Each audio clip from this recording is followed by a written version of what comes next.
Azteca, de Gary Jennings. Parte 10. Continuación. El jefe Pátzcuaro movió la cabeza y dijo: queda bastante lejos de aquí. Como ya te dije, las 7 tribus llegaron desde su tierra, que está muy lejos, antes de empezar a separarse. Miré hacia el norte, hacia lo que se me había dicho que era el desierto aún más terrible y sin fin, y gruñí: ¡vaya! Quiere decir que debo continuar a través de esa maldita tierra. El anciano miró en aquella dirección y después, con expresión perpleja, me preguntó: ¿por qué? Probablemente yo también le miré extrañado ante una pregunta tonta, sobre todo viniendo de un hombre a quien consideraba bastante inteligente. Le dije: los aztecas vinieron del norte. ¿A dónde más podría ir? ¿Norte no es un lugar?, me explicó, como si yo fuera un tonto. Es una dirección, y una dirección bastante vaga. Tú has venido demasiado al norte. ¿Entonces el Aztlán está atrás de mí? Se rió ante mi desconcierto. Atrás, a un lado y más allá. Con impaciencia dije: ¿y me está hablando de direcciones vagas? Riéndose aún, continuó: al seguir en el desierto durante todo tu camino, siempre te moviste en dirección noroeste, pero no lo suficientemente hacia el oeste. Si no te hubieras dejado llevar por la idea del norte, posiblemente habrías encontrado el Aztlán desde hace mucho, sin tener que soportar el desierto y sin tener que dejar las tierras vivas. Hice un ruido como si me estuvieran estrangulando, y el jefe continuó: según los padres de mis padres, nuestro Aztlán se encontraba al suroeste de este desierto, cerca del mar, a orillas de un gran mar, y con seguridad nunca hubo más de un Aztlán. Pero desde allí, nuestros antepasados y los tuyos vagaron en círculos durante todos esos años. Es muy probable que la última caravana de los aztecas, como lo recordarán tus leyendas mexica, efectivamente sí los llevaron directamente del norte a lo que es ahora Tenochtitlán. Sin embargo, Aztlán se debe de encontrar casi directamente al noroeste de aquí. Así que tendré que regresar de nuevo hacia el suroeste desde aquí, murmuré, acordándome de todos aquellos largos y tediosos meses, de la pestilencia y miseria que sin necesidad había tenido que soportar. El viejo Pátzcuaro se encogió de hombros. Yo no te digo que tienes que hacerlo, pero si quieres continuar en eso, no te aconsejaría ir más al norte. Aztlán no se encuentra allí.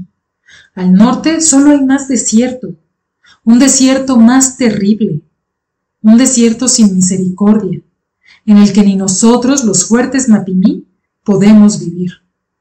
Solo los yaqui de vez en cuando penetran brevemente en ese desierto, porque solo ellos son más crueles que el desierto mismo. Con tristeza recordé lo que había pasado hacía 10 años y dije: sé cómo son los yaqui. Regresaré, jefe Pátzcuaro, tal y como me aconseja. Dirígete hacia allá. Señaló hacia el sur y hacia donde Tonatiuh se caía, sin su manto, a una cama sin cobijas, detrás de las montañas gris blancuzcas que habían caminado conmigo, aunque guardando siempre su distancia, a través de todo mi camino en ese desierto. Si deseas encontrar el Aztlán, debes ir hacia esas montañas, escalarlas y atravesarlas. Debes de ir más allá de esos montes. Y eso fue lo que hice. Me dirigí al suroeste, hacia, sobre, a través y más allá de las montañas. Durante más de un año había contemplado aquellos cerros remotos y pálidos, y esperaba tener que escalar paredes de granito. pero al acercarme comprobé que era solo la distancia lo que me había hecho creerlo. Las faldas de las montañas, que se levantaban del suelo desértico, estaban cubiertas con unos cuantos arbustos, los típicos del desierto, pero el pasto se hacía más denso y más verde al ir ascendiendo. Al llegar a las montañas verdaderamente altas, me encontré con verdaderas florestas y tan hospitalarias como los bosques de la tierra de los Rarámuri. Es más, al atravesar aquellos cerros, encontré aldeas en cuevas cuyos habitantes se parecían a los Rarámuri, incluso en la cuestión del pelo, y oí que hablaban un idioma similar hasta que me dijeron que efectivamente eran parientes de los Rarámuri, cuya tierra se encontraba mucho más al norte sobre esa misma cordillera. Cuando por fin bajé de las alturas, del otro lado de la cordillera, me encontré en otra playa, muy al sur de aquella otra a la que había llegado después de haber hecho mi viaje involuntario por mar hacía más de 10 años. Esa costa se llama Sina Lobola, según me dijo la gente de una tribu pesquera, cuya aldea encontré en los alrededores. Esa gente, los Caíta, no se mostraron hostiles, pero tampoco eran muy hospitalarios, simplemente eran indiferentes, y sus mujeres olían a pescado. Por lo tanto, no me quedé por mucho tiempo en su aldea, y me fui hacia el sur, por Sinalobola, esperando que fuera cierta la afirmación del jefe Patzcatl de que el Aztlán estaba en algún lado sobre la costa del Gran Mar. Durante la mayor parte de mi camino, me mantuve a la altura de las arenas de la playa, con el mar a mi derecha. Había veces que tenía que meterme un poco tierra adentro para evitar una laguna grande o un pantano en la costa o una selva enredada de mangles, y otras veces tenía que esperar en las orillas de los ríos llenos de cocodrilos hasta que un lanchero caíta pasaba por allí y me llevaba al otro lado, en contra de su voluntad. Sin embargo, me movía usualmente con rapidez, sin detenerme y sin contratiempos. Una brisa fresca procedente del mar se mezclaba con el calor del sol, y después del ocaso, las arenas de la playa retenían algo de ese calor, por lo que era muy cómodo dormir en ellas. Mucho después de haber dejado las tierras de los Caíta y no encontrado más aldeas en donde poder comprar algo de pescado, pude comer de nuevo aquellos cangrejos tamborileros tan raros que me habían asustado la primera vez que los encontré, años atrás. También el movimiento de la marea me llevó a descubrir otro alimento marino, que puedo recomendar como un platillo delicioso. Me fijé que cuando las aguas se retiraban, los estrechos de lodo o arena no se quedaban completamente quietos. Aquí y allá se veían pequeños chisguetes y fuentecillas de agua que brotaban del suelo en esos lugares. Llevado por la curiosidad, me dirigí hacia esos sitios y esperé a ver esos pequeños chisguetes. Escarbé con mis manos hasta hallar lo que ocasionaba ese movimiento. Me encontré con una concha azul, de forma ovalada y lisa, una almeja tan grande como la palma de mi mano. Me imagino que el chorlito de agua era su modo de toser y sacarse la arena de la garganta, o lo equivalente a la garganta de una almeja. De todos modos, escarbando en esos estrechos, recogí una carga de almejas y me las llevé a la playa, con la intención de comérmelas crudas. Entonces se me ocurrió una idea.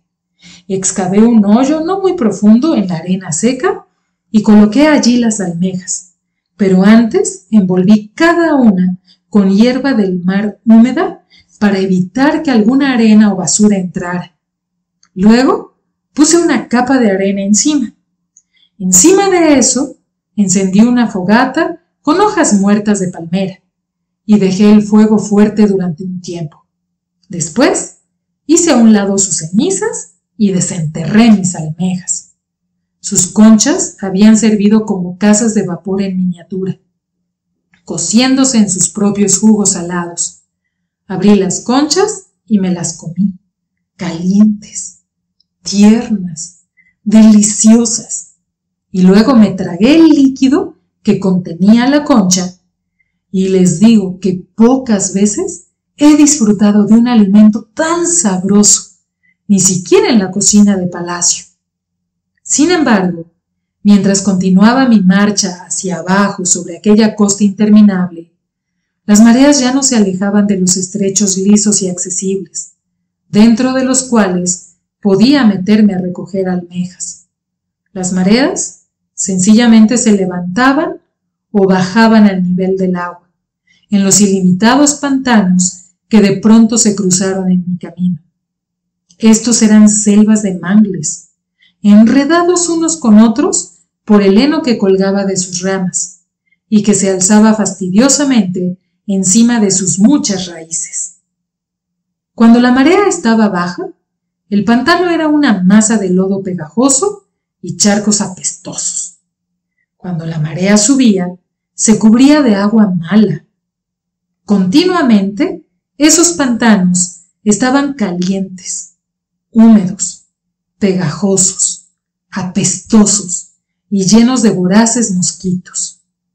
Traté de ir hacia el este para encontrar un camino alrededor de los pantanos, pero las ciénagas parecían extenderse hacia adentro, hasta llegar a la cordillera.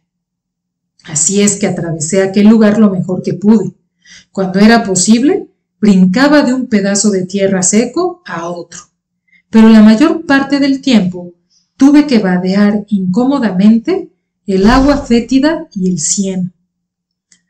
No recuerdo cuántos días me arrastré despacio entre ese pedazo de tierra, que sin duda fue el más feo, impenetrable y desagradable que jamás me había encontrado hasta entonces.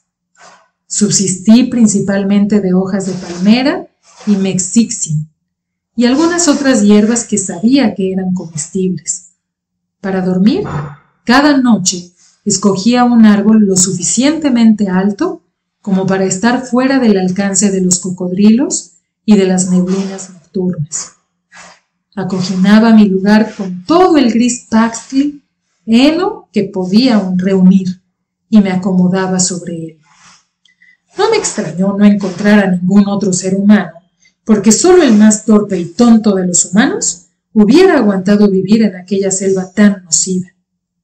No tenía ni idea de qué nación sería la dueña de esa tierra, o si alguna se había molestado en reclamarla. Sabía que para entonces estaba más al sur de Sinalobola, de los Caíta, y supuse que me estaba acercando a la tierra de Nauyarixú, pero no podía estar seguro hasta que se escuchara hablar a alguien en esa lengua. Luego, una tarde, en medio de ese pantano miserable, me encontré con otro ser humano, un hombre joven con taparrabo, que estaba parado a la orilla de un estanque de agua lodosa, observándolo y sosteniendo una lanza primitiva hecha con 3 huesos afilados. Me sorprendí tanto al ver a alguien y me sentí tan contento que hice algo imperdonable. Le grité muy fuerte en el preciso momento en que dejaba caer su lanza dentro del agua. Levantó la cabeza con rapidez, me miró con enojo y me replicó ladrando: «Me hiciste fallar».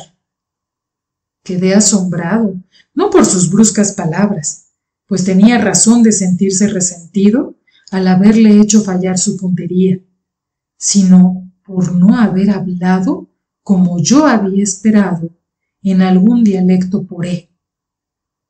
«Lo siento», le grité menos fuerte. Él solo volvió a mirar hacia el agua, sacando su lanza que había quedado atrapada en el lodo, mientras que yo me acercaba esta vez sin hacer ruido para no perturbarlo. Al llegar a su lado, dejó caer de nuevo su lanza y sacó una rana atrapada en una de las puntas. «¿Hablas náhuatl?», le dije. gruñó y tiró la rana, junto a otras que estaban en un cesto mal hecho de enredaderas tejidas. Pensando en que a lo mejor había encontrado a un descendiente de los antepasados del jefe Pátzcuaro, de aquellos que se habían quedado en tierra nativa, le pregunté, ¿eres Chichimécatl? Claro que me habría sentido muy sorprendido si me hubiera contestado que sí lo era, pero lo que me dijo fue todavía más asombroso. Soy un aztecatl. Y se empinó sobre el estanque mugroso otra vez, y colocando su lanza en posición, agregó, y estoy ocupado.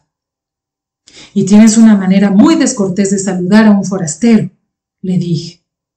Su mal modo me dejó sin el asombro y la extrañeza que hubiera sentido de otro modo, al descubrir lo que aparentemente era un verdadero y actual descendiente de los aztecas. La cortesía no debe ser desperdiciada en cualquier forastero que se extravíe tanto como para llegar hasta aquí, gruñó, y ni siquiera se giró para mirarme. El agua sucia chapoteó al impulso de la lanza al pescar otra rana. En todo el mundo, solo un tonto visitaría a esta pestilente inmundicia, ¿no es cierto? Le hice notar. Cualquier tonto que vive aquí tiene muy poca razón para insultar a quien solo viene de visita. Tienes razón, dijo con indiferencia, y tiró la rana dentro de su canasto. ¿Y por qué estás aquí dejándote insultar por otro tonto? Dije con firmeza. He viajado durante 2 años y he caminado miles de largas carreras en busca de un lugar llamado Aztlán. Tal vez tú puedas decirme, lo acabas de encontrar. Me interrumpió con tono indiferente. ¿Aquí? Exclamé perplejo. Un poco más allá, me dijo, indicando con un dedo detrás de su hombro, todavía sin molestarse en levantar la vista de aquel estanque podrido de ranas. Sigue el camino que da a la laguna y luego grita para que una lancha te cruce. Me alejé un poco de él y miré, y sí, había un camino que atravesaba la fétida maleza. Me dirigí hacia él, apenas atreviéndome a creer que... Pero luego me acordé que no le había dado las gracias al joven. Así es que regresé a donde estaba parado, apuntando su lanza hacia el charco. Gracias, le dije, y con un pie le metí zancadilla y cayó sobre el agua pestilente. Cuando su cara salió de la superficie, llena de viscosas hierbas, vacié el contenido del cesto sobre él, dejándolo escupiendo el agua de su boca y maldiciéndome. Además de buscar por dónde salir, me dirigí nuevamente hacia el lugar de las garzas níveas, el perdido y legendario Aztlán. No sé realmente qué era lo que esperaba o tenía la esperanza de encontrar. Quizás una versión menos suntuosa y más primitiva de Tenochtitlán, o una ciudad de pirámides, templos y torres, aunque no tan moderna en su diseño. Realmente no lo sé, pero lo que encontré era para dar lástima. Seguí el camino seco entre el pantano y los árboles cada vez estaban más lejos unos de otros. El lodo de cada lado estaba más mojado. Finalmente, las raíces colgantes dejaron lugar a las ramas colgantes sobre el agua. Allí terminaba el camino, y me encontré a orillas de un lago bañado de rojo sangre por la puesta del sol. Era una gran extensión de agua negra, pero no era muy honda, a juzgar por las ramas y cañaverales que sobresalían de su fondo y las garzas blancas que se veían por todas partes. Directamente enfrente de mí había una isla tal vez a 2 tiros de flecha de distancia, y levanté mi cristal para ver mejor el lugar, al que esas garzas le habían dado el nombre. Aztlán era una isla sobre un lago, como México Tenochtitlán, pero ese era el único parecido. Parecía una joroba de tierra seca de poca altura, a pesar de la ciudad construida sobre ella, porque no se veía ningún edificio que tuviera más de un piso de alto. No había ninguna pirámide, ni un templo lo suficientemente grande como para distinguirse entre los demás edificios. Lo rojo del ocaso se veía entre el humo azul del fuego de los hogares. Alrededor del lago navegaban muchas canoas hacia la isla, y le grité a la que estaba más cerca de mí. El hombre la impulsaba con un palo, ya que el lago no era lo suficientemente profundo como para poder usar remos. Él hizo deslizar la canoa hacia las cañas en donde yo estaba parado. Luego, mirándome con suspicacia, gruñó una grosería y dijo: Tú no eres Tú eres un forastero. Y tú eres otro aztécatl mal educado, pensé, pero sin decir nada. Me subí a la canoa antes de que pudiera alejarse y le dije: Si venías por un cazador de ranas, dice que está ocupado, y yo creo que así es. Hazme el favor de llevarme a la isla. A excepción de repetir la majadería, no protestó y no demostró ninguna curiosidad, ni me dijo nada mientras me transportaba a través del agua. Dejó que me bajara a orillas de la isla y luego se fue por uno de los varios canales que cruzaban la isla. El otro único parecido con Tenochtitlán, según pude ver. Caminé por las calles por un rato. Además de una calle ancha que circundaba la orilla de la isla, solo había 4 más, 2 que iban a lo largo de la isla y 2 que la atravesaban, todas pavimentadas de manera primitiva, con conchas de ostiones y almejas machacadas. Las casas y chozas estaban pegadas unas con otras, por las calles y canales, y aunque me imagino que tenían bases de madera, estas estaban cubiertas con lo que parecía ser también polvito de concha. La isla era de forma ovalada y bastante grande, como del tamaño de Tenochtitlán, sin su distrito norte de Tlatelolco. Tal vez tenía la misma cantidad de edificios, pero como solo era de un piso, no había la misma cantidad de gente que habitaba en Tenochtitlán. Desde el centro de la isla podía ver el resto del lago que la rodeaba y comprobar que éste estaba a su vez circundado por todos lados por el mismo pantano fétido por el que había venido. Cuando menos, los aztecas no eran tan degradados como para vivir dentro de ese pantano horrible, pero era como si vivieran en él, puesto que las aguas del lago no detenían las neblinas nocturnas del pantano, ni tampoco la pestilencia, y mucho menos los mosquitos que caían sobre la isla. Aztlán no era un lugar adecuado para vivir, y me sentí contento de que mis antepasados hubieran tenido el buen sentido de abandonarlo. Pensé que los habitantes actuales eran los descendientes de aquellos que habían sido demasiado débiles e indiferentes para dejarlo y salir en busca de un lugar mejor en donde vivir. Y por lo que podía ver, los descendientes de los que se habían quedado no habían adquirido más iniciativa o creatividad en todas las generaciones transcurridas desde entonces. Parecían estar abatidos y vencidos por el medio deprimente que los rodeaba, y aunque lo resentían, se resignaban en él. La gente caminaba por la calle y me miraba sabiendo que era un forastero, y sin lugar a dudas, un recién llegado debía ser algo raro en ese lugar. Pero nadie comentó con otro mi presencia. Nadie me saludó o gentilmente me preguntó si tenía hambre, como obviamente se veía. Ni siquiera se burlaron de mí por ser un intruso. Llegó la noche y las calles empezaron a quedarse vacías y lo único que penetraba la oscuridad era el débil brillo que salía de las casas de los fuegos nocturnos de los hogares y las lámparas de aceite de coco. Había visto suficiente la ciudad y de todos modos ya era muy poco lo que se podía ver, por lo que en cualquier momento podía correr el peligro de caerme dentro de algún canal. Así pues, intercepté a alguien que por lo visto llegaba tarde y trataba de pasar desapercibido, y le pregunté dónde podría encontrar el palacio del venerado orador de la ciudad. ¿Palacio?, repitió sin entender. ¿Venerado orador?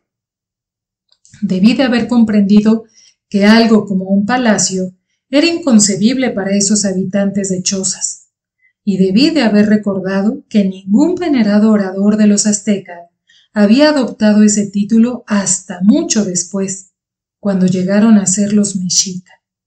Así es que rectifiqué mi pregunta. Busco a su gobernante. ¿Dónde vive? Ah, el Tlatocapili, dijo el hombre. Y Tlatocapili no quiere decir más que jefe de tribu, como el jefe de cualquier gentuza bárbara del desierto. El hombre rápidamente me dio instrucciones y luego dijo: ahora llegaré tarde para comer, y se perdió en la oscuridad.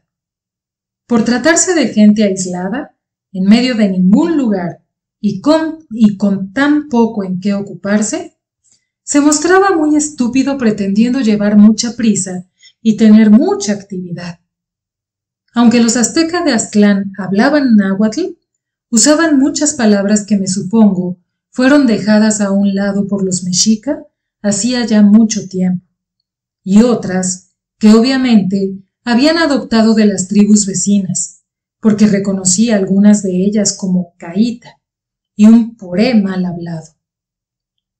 Por otro lado, los aztecas no conocían muchas de las palabras náhuatl que yo usaba, palabras que supongo entraron en la lengua después de la migración, inspiradas por cosas y circunstancias del mundo exterior de las que éstos no sabían nada.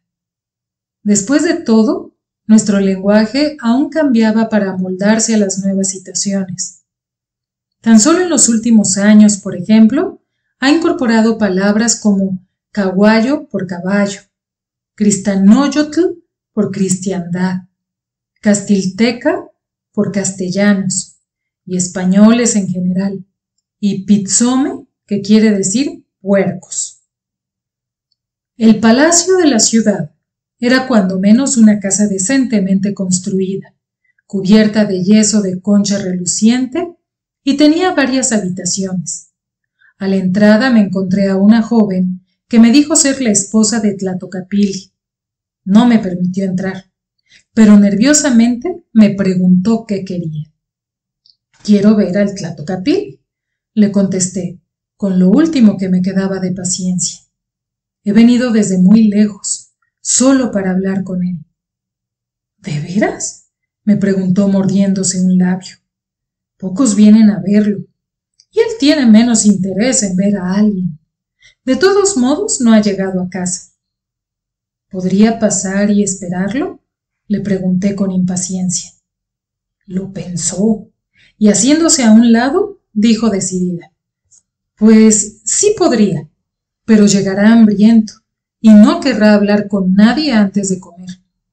Empecé a decir que a mí no me disgustaría algo por el estilo, pero ella continuó: quería comer ancas de rana esta noche, por lo que tuvo que ir a la tierra firme, ya que el lago es demasiado salado para que ellas vivan en él, y no habrá encontrado muchas porque se le ha hecho muy tarde.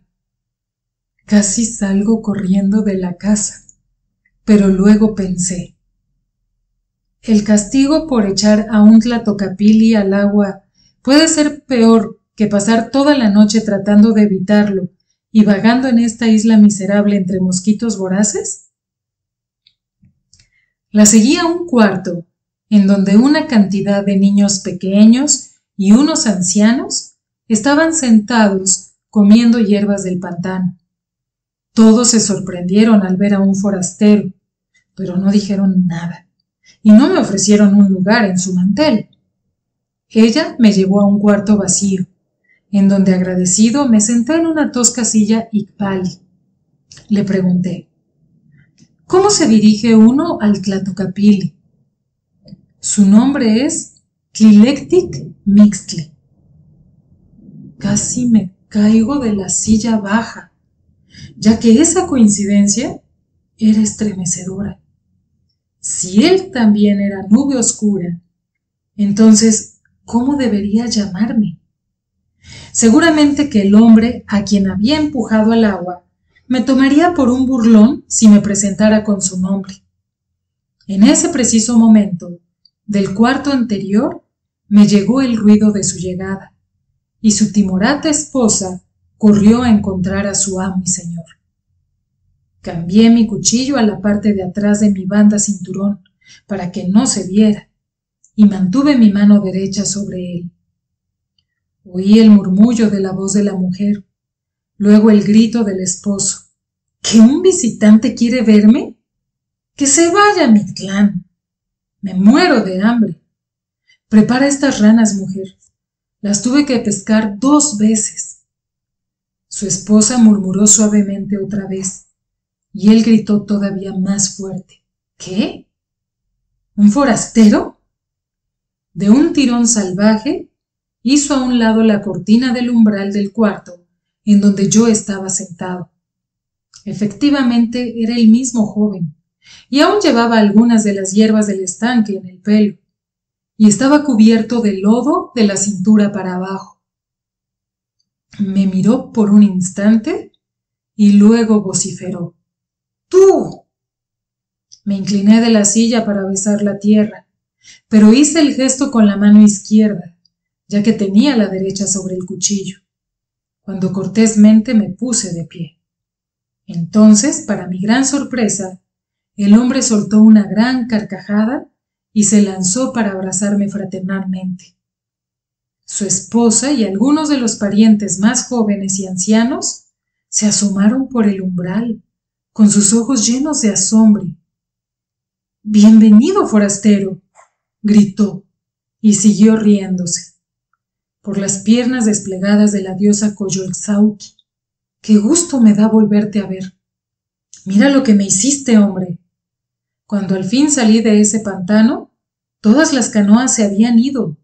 Tuve que vadear a través del lago. Cautelosamente le pregunté, ¿y eso te parece chistoso? Le dio más risa. Te juro por la tepili seca de la diosa luna que sí. En toda mi vida dentro de este hoyo de agua, agobiante y deprimente, este ha sido el primer suceso inesperado y fuera de lo común. Y te agradezco que hayas hecho algo fuera de lo usual para romper este abismo de monotonía. ¿Cómo te llamas, forastero? Yo dije, mi nombre es Tepetzalan, y utilicé el nombre de mi padre por esa vez. ¿Valle? Dijo. Jamás he visto un valle tan alto. Bueno, Tepetzalan, no temas un castigo por lo que hiciste. Te juro por los pechos aguados de la diosa que es un placer, al fin, encontrar a un hombre con testículos debajo del taparrabo, porque si los hombres de mi tribu tienen algunos, solo se los enseñan a sus mujeres. Se volvió para gritarle a su mujer. Hay suficientes ranas para mi amigo y para mí. Prepáralas mientras me quito algo de esta lama con vapor. Amigo Tepetzalan, ¿no te gustaría tomar un baño refrescante? Mientras nos desnudábamos en la choza de vapor, detrás de la casa, me di cuenta de que su pecho carecía de pelo como el mío, y el Tlatocapili dijo, me imagino que eres alguno de nuestros primos del lejano desierto, porque ninguno de nuestros vecinos habla nuestro lenguaje. Creo que sí soy primo tuyo, le dije, pero no soy del desierto. ¿No has oído hablar de la nación mexica? ¿Ni de la gran ciudad de Tenochtitlán? No, contestó con indiferencia, como si no tuviera de qué avergonzarse por su ignorancia. Incluso dijo, de entre todas las diversas aldeas miserables de estas tierras, la única ciudad es Aztlán. Yo no me reí, y él continuó. Aquí nos enorgullecemos de nuestra propia suficiencia, por lo que pocas veces viajamos o traficamos con otras tribus. Solo conocemos a nuestros vecinos más cercanos, pero no nos interesa mezclarnos con ellos. Por ejemplo, al norte de estos pantanos se encuentran los Caíta. Ya que vienes de esa dirección, te habrás dado cuenta de que solo hay una aldea, Yacoreque, y esta es insignificante. Me alegré al oír eso. Si Yacoreque era la comunidad más cercana hacia el sur, entonces estaba más cerca de casa de lo que había pensado. Yacoreque era una aldea fronteriza de las tierras Nauyar-Ixú, súbditas a la nación purépecha, y desde cualquier punto de Nauyar-Ixú no había una distancia demasiado grande a Michihuacán, y más allá estaban los territorios de la Triple Alianza. El joven continuó. Al este de estos pantanos están las montañas grandes, donde viven los Cora y los Huichol. Más allá de esas montañas está un desierto seco, en donde han vivido durante mucho tiempo en exilio nuestros parientes más pobres. Pasan grandes periodos de tiempo antes que uno de ellos encuentre el camino hacia acá, hacia el hogar de sus antepasados. Conozco a tus parientes pobres del desierto, le dije, pero te repito que yo no soy uno de ellos, y también sé que no todos tus parientes lejanos son pobres. De aquellos que hace mucho se fueron de aquí en busca de fortuna en el mundo exterior, algunos sí la encontraron, y una fortuna que va más allá de tu imaginación. Me alegro de oír eso, dijo indiferentemente, y el abuelo de mi esposa también se alegrará, pues él es el recordador de la historia de Aztlán. Ese comentario me indicó que obviamente los aztecas no conocían la escritura pintada. Nosotros los mexica la adquirimos mucho después de emigrar. Por lo tanto, no podían tener ningún libro de historia o alguna clase de archivos. Si dependían solamente de un anciano como depositario de su historia, quería decir que él era el último de un largo linaje de ancianos que habían transmitido esa historia a través del tiempo, de boca en boca. El otro Mixtli continuó. Los dioses saben que esta abertura en las nalgas del mundo no es un lugar agradable en donde vivir, pero seguimos aquí porque tenemos todo lo necesario para sobrevivir. Las mareas nos traen mariscos sin que tengamos que ir a buscarlos. El coco nos ofrece dulces y aceite para nuestras lámparas, y su líquido se puede fermentar hasta hacer con él una bebida deliciosamente embriagadora. Otra clase de palmera nos da fibras, con las que tejemos nuestra ropa. Otra, harina.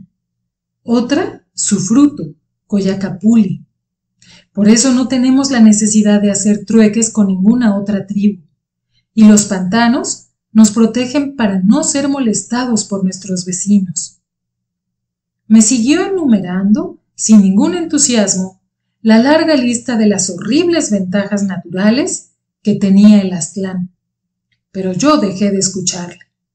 Me sentía un poco mareado, pues me daba cuenta del poco parentesco que en realidad existía entre mi primo, que llevaba mi mismo nombre, y yo. Probablemente nosotros, los dos Mixtli, nos pudimos haber sentado y buscado entre nuestros antepasados hasta encontrar uno mutuo, pero nuestro diferente desarrollo nos separaba en ese aspecto. Nos distanciaba una inmesurable disparidad en educación y criterio, ya que bien se podría decir que mi primo Mixtli vivía en el Aztlán de la antigüedad, el que sus ancestros no habían querido dejar, pues Aztlán seguía igual desde entonces, la cuna de seres sin ambición de aventuras y apáticos. sin conocimientos en el arte de la escritura pintada, eran igual de ignorantes en toda clase de enseñanzas, matemáticas, geografía, arquitectura, comercio, conquista. Eran más ignorantes que los primos que tanto despreciaban, los chichimeca del desierto, quienes por lo menos se habían atrevido a aventurarse un poco más allá de los horizontes restringidos del Aztlán. Gracias a que mis antepasados habían dejado atrás ese pedazo de nada y habían encontrado un lugar en donde florecía el arte de las palabras, yo había tenido acceso a las bibliotecas de sabiduría y experiencias acumuladas durante toda una secuencia de gavillas de años por los azteca mexica, por no mencionar todas las artes y ciencias de civilizaciones aún más antiguas. Cultural e intelectualmente, yo era tan superior a mi primo Mixtli como lo sería un dios para mí. Pero decidí no presumir de esa superioridad, pues no era su culpa el haber estado privado por la apatía de sus antepasados de las ventajas que yo había gozado, y en realidad sentía lástima por él. Haría lo que pudiera por convencerlo para que saliera de su maldito Aztlán y entrara en el mundo civilizado. Canautli, el abuelo de su esposa, el historiador anciano, se sentó con nosotros mientras cenábamos. El viejo era una de las personas que había visto sentada comiendo un rato antes las repugnantes hierbas del pantano y nos miraba con envidia, a nosotros los mixtlis, mientras saboreábamos nuestro exquisito platillo de ancas de rana.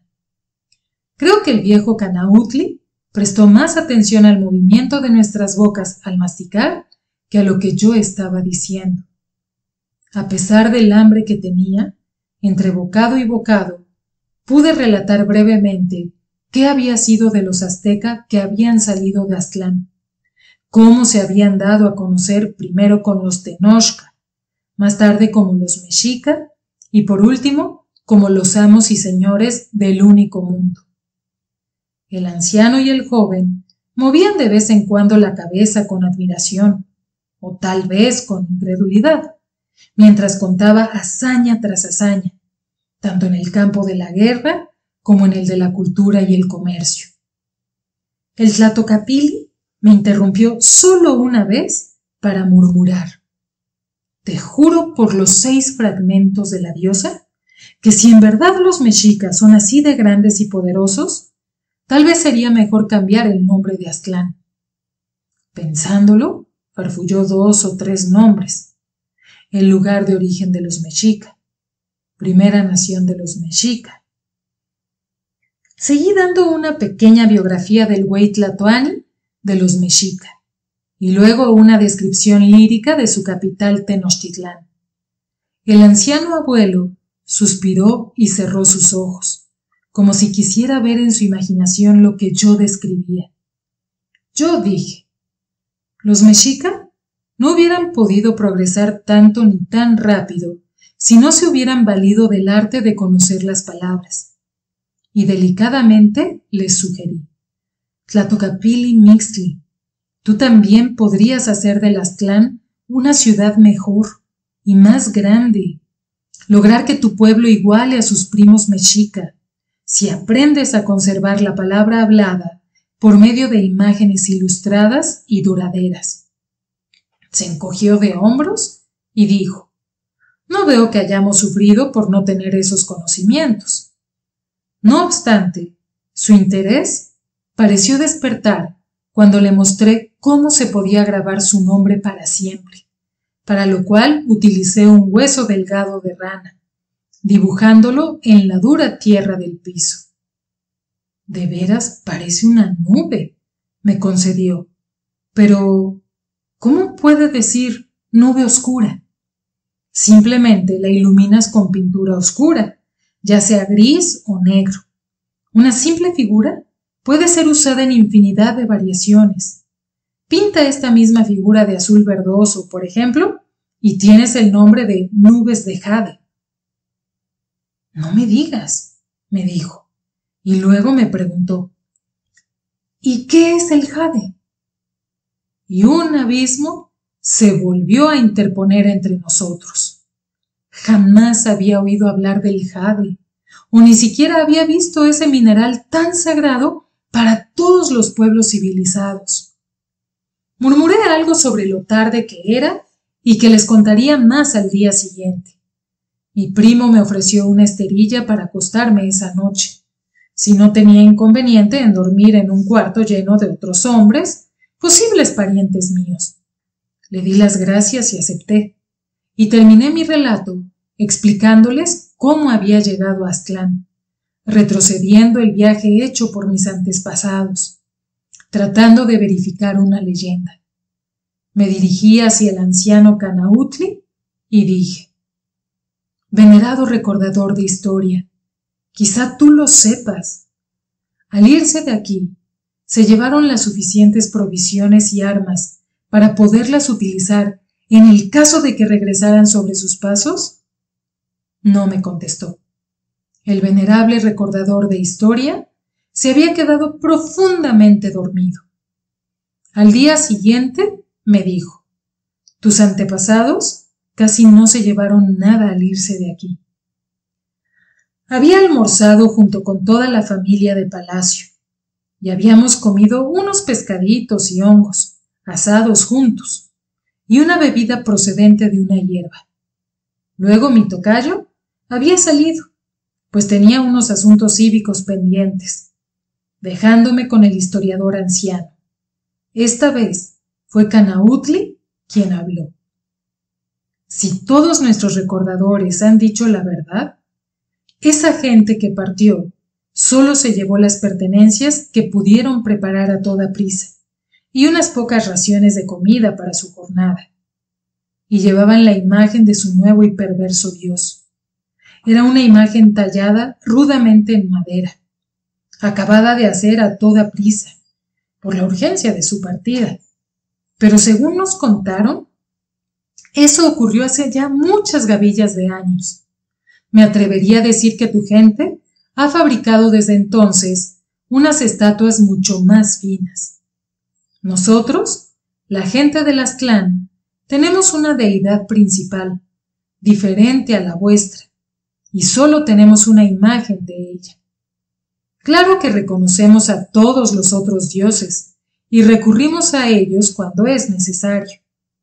Tlazolteotl, por ejemplo, nos limpia de nuestras malas acciones. Atlahua llena las redes de nuestros cazadores, y así con los otros, pero solamente uno es el Dios supremo. ¿Ven, primo? Ven, primo. Permíteme enseñártelo. Me llevó afuera de la casa y caminamos a lo largo de las calles hechas de conchas de la ciudad. Mientras andábamos, sus negros ojitos de pájaro me miraban de soslayo, entre sus nidos de arrugas.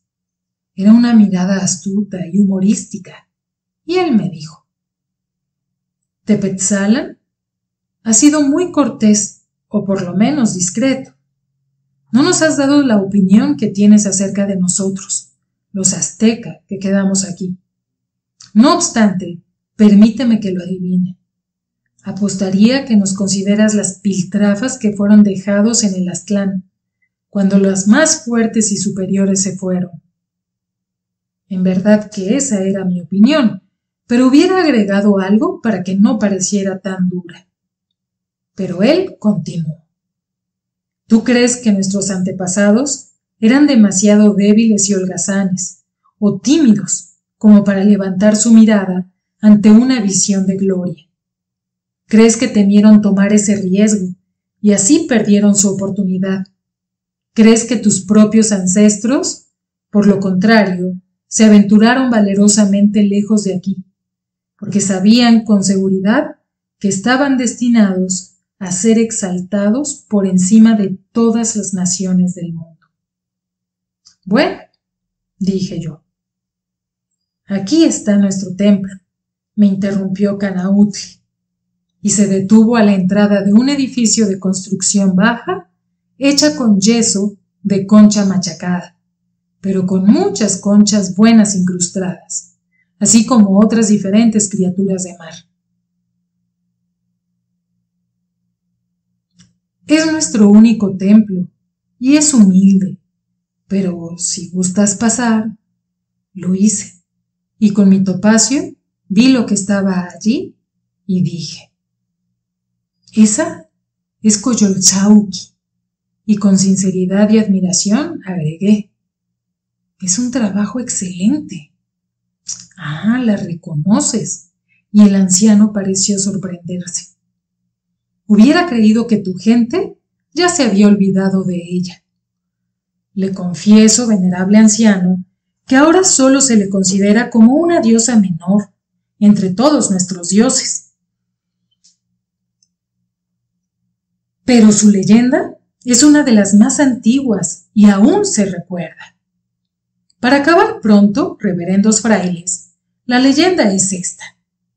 Coyolxauhqui, cuyo nombre quiere decir adornada con campanas, era una de las hijas de la diosa principal Coatlicue, pues cuentan que esta diosa, aunque ya había sido madre muchas veces, quedó encinta otra vez, cuando un día cayó sobre ella una pluma del cielo. No me puedo explicar cómo se podría embarazar a una mujer de esa manera, pero cosas como esas suceden en muchos cuentos viejos.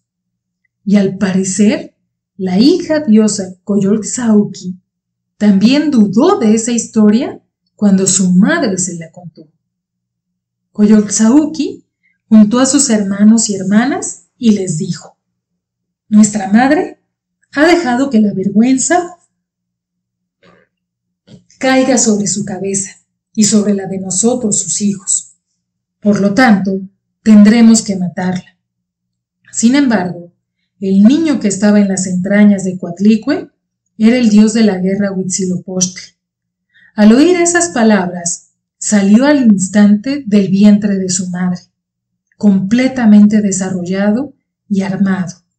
Ya con una macuahuitl de obsidiana, mató a su hermana Coyolxauhqui, haciéndola pedazos, y tiró estos al cielo, donde la sangre los fijó en la luna. Hizo lo mismo con sus otros hermanos y hermanas, lanzándolos también al cielo, y desde entonces han sido estrellas, que no se distinguen de las que ya habían. Ese dios de la guerra recién nacido, Huitzilopochtli, fue desde entonces un dios principal de nosotros los mexica. Y ya no le dimos ninguna importancia a Coyolxauhqui. No le construimos ninguna imagen, ni templos, ni siquiera le dedicamos un día de fiesta. Para nosotros, me dijo el historiador del Aztlán, Coyolxauhqui siempre ha sido la diosa de la luna, y siempre lo será, y la veneramos como tal. Como no le entendí, se lo hice saber. ¿Por qué adoran a la luna, venerado Canautli? Se lo pregunto con el mayor respeto, ya que la luna no es de ningún beneficio para la humanidad, a excepción de su luz nocturna, pero ni aun en sus mejores momentos es muy brillante.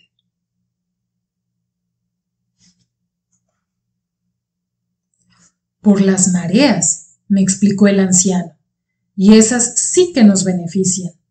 Este lago nuestro está separado del océano nada más que por una barrera pequeña y baja de rocas, en la punta occidental.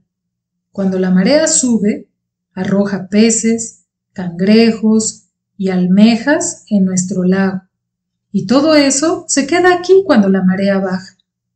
Atrapar esas criaturas necesarias para nuestra subsistencia es mucho más fácil de hacer aquí, en el lago que es poco profundo, que en el profundo océano. Estamos profundamente agradecidos porque se nos provee con tanta prodigalidad y tan escrupulosamente. ¿Pero qué tiene que ver la luna?, le pregunté extrañado. ¿Usted cree que la luna de alguna manera causa las mareas? ¿Causar? No lo sé, pero la luna sí que nos permite saber de las mareas. Cuando la luna está en su punto más delgado y luego cuando está completamente redonda, Sabemos que en determinado tiempo después, la marea estará en lo más alto y escupirá peces de la manera más generosa. Con seguridad, la diosa Luna tiene algo que ver con eso. Así parece, le dije, y miré la imagen de Coyolxauhqui con más respeto.